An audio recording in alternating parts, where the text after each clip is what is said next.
Hey everybody, I got a fun video for you this week. We're going to be welding some sanitary tubing with the HTP ProPulse 220 behind me here. We're also going to be using this cool heavy hitters TIG rig that I just bought. It's a 350 amp air-cooled torch setup, and we're going to be running this guy real heavy today. We're going to be running it at 36 amps. Yeah, 36 amps. If we really get crazy, we might bump it up to 45.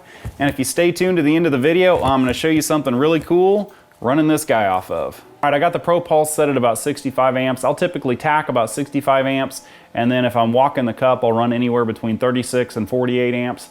This is just a piece of 2-inch 304 unpolished. This is real common in the food production industry for water lines, in plant, or CIP lines.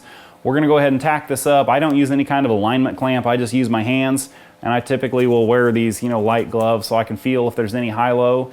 And if you're real careful about this, you get on, get off real fast so you don't have to worry about back purging. All right, if you're new to TIG welding, the TIG welding process uses DCEN. That means that your workpiece, the part that you're welding on, goes to the positive terminal on the welder, and your TIG torch goes to the negative terminal on the welder. Now this HTP ProPulse here has a Dynes connector on it, and the TIG rig here has a Tweco, so I just made up a little adapter that's got a Dynes connector on one side and a Tweco on the other. All right, today we're not going to use TIG mode on the ProPulse 220 here. When you have it set in TIG, you need to use a foot pedal, and then it uses the gas solenoid in the back of the machine. We're just going to set it to stick here. We're going to use my heavy hitters rig with a torch valve, and we're just going to scratch start with it, and we're going to set this down to about 36 amps, and that should give us about the right amperage there. So there we go, 36 amps. All right, so I typically wear these thin gloves, like I said, and I'll just kind of hold it up here and try and feel for any high-low. And when I'm pretty happy with it, I'll just get on it. And you just get on, get off real fast. Like, bam, that. That's all you need. That's all it takes. All right, so once I get a tack on there, I'll typically try and pull before I get a nice tight fit up. And then I'll just go ahead and do at least probably 2 or 3 more going around the pipe here. So just, again, get on, get off. This is real fast. You just get on, get off. That's it. That's all it takes. If you hang out any longer than that, you'll burn it. All right, so initiate the arc. Then I usually like to hang out for a second here and let it burn through. Otherwise, you get a little spot with some incomplete penetration. I kick the rotator on here, or the turntable. And I'm running a little slow here, so I got to turn it off. There we go. We'll work back up here so where you can see what's going on. Just keep it about there, I think.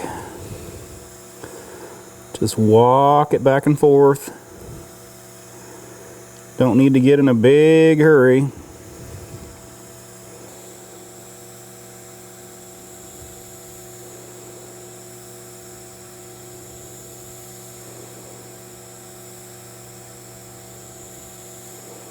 Now you see that gas coming out there.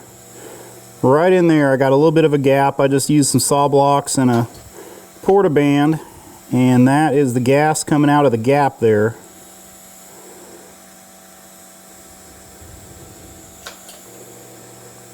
Out there, and we're back in our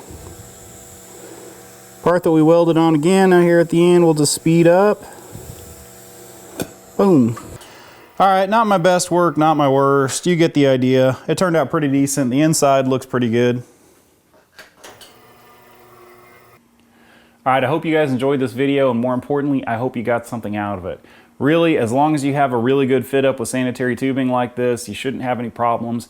You need your proper back purge, so you need about 15 to 20 CFH going into the pipe, and you need about a 3/32 hole for your outflow. As long as you have that, you should be good. If it starts to suck back in after you weld it, you don't have enough gas, and if it bubbles back up after you weld it, you got too much gas. Anyway, I'm Darlington Farm. I hope you enjoyed this video. Keep watching to the end there. There's something funny at the end. These two transformers put out 12,000 volts at 60 milliamps. This is going to be the primary for a Tesla coil I'm getting ready to build, but I thought it'd be cool to hook it up to my heavy hitters TIG rig and see what happens.